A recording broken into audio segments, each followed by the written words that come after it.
So, Yeah. what's one thing that most people get wrong about workers' compensation insurance? Or if there's one concept you could really convey to our audience that people should understand about it, what would that be?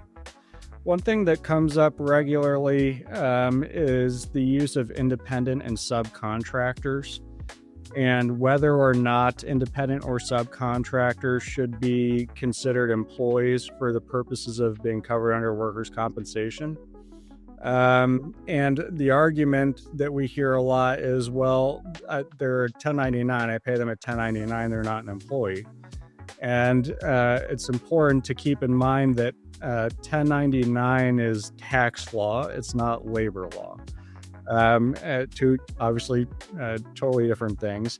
And the state Workers' Compensation Act, it's specific to each 50 of the 50 states,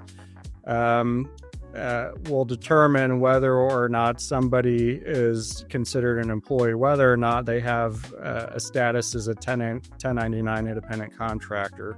So it's really important for business owners to talk with their attorneys and somebody that's qualified in labor law to understand the nuances of those laws. But we have seen time and again where somebody was called an independent contractor, got injured, lawyers got involved, and because of the exclusive remedy provision that we talked about earlier, it's going to come back to the workers' compensation policy. And if you were the one that paid that person or provided the tools or equipment or location or whatever to that person, it's generally going to be construed as an employment relationship, and they could have benefits under your work comp policy.